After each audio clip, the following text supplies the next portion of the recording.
Imagine this. The whistle of the referee echoes across the empty stadium.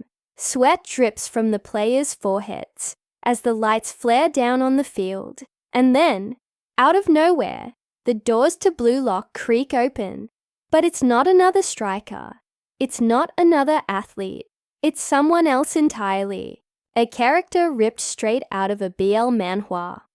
What happens when two completely different worlds collide?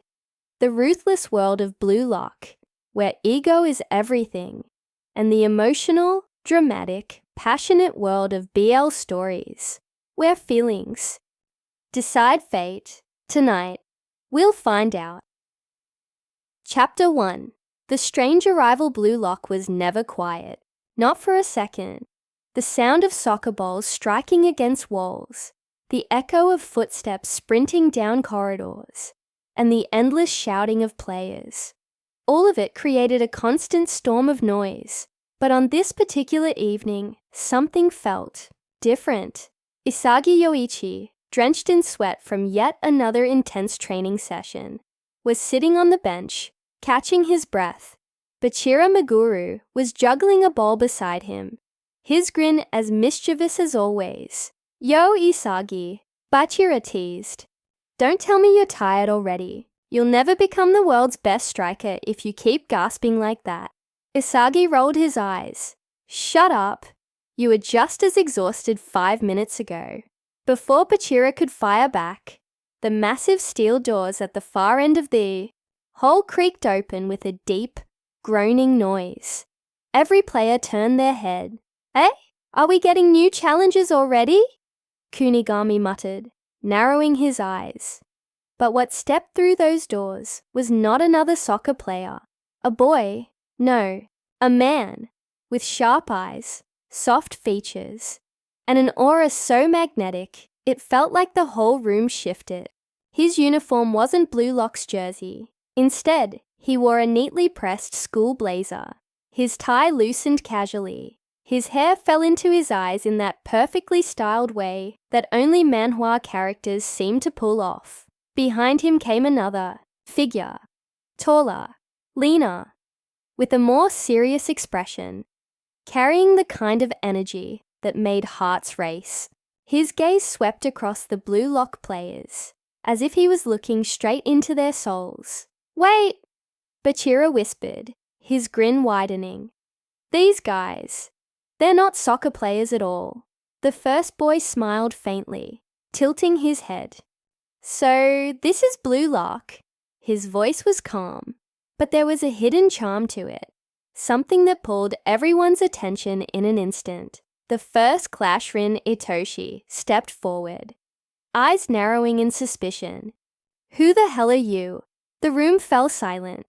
The mysterious boy placed a hand over his chest and bowed politely. "My name is Hajun. I'm not from your world." Gasps filled the air. Isagi's eyebrows shot up. "Not from our world? What are you talking about?" The second stranger stepped forward, his tone firmer, his presence commanding. "We're from a place you wouldn't understand. A place where connections matter more than competition. Where emotions, not goals, decide who wins." Rin scoffed, his voice sharp.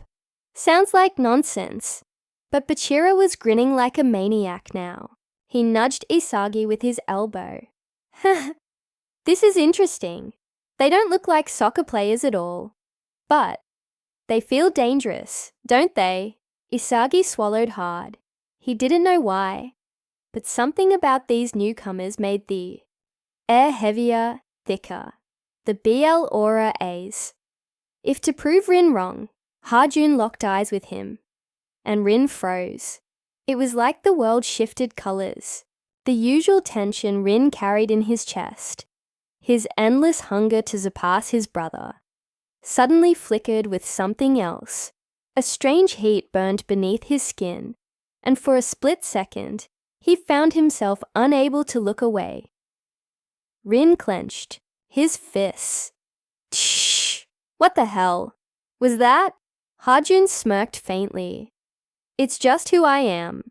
Meanwhile, Bachira, always the playful one, bounced the ball toward the taller stranger. "All right, Mr. Emotion Guy. Let's see if you can play soccer. Here, catch."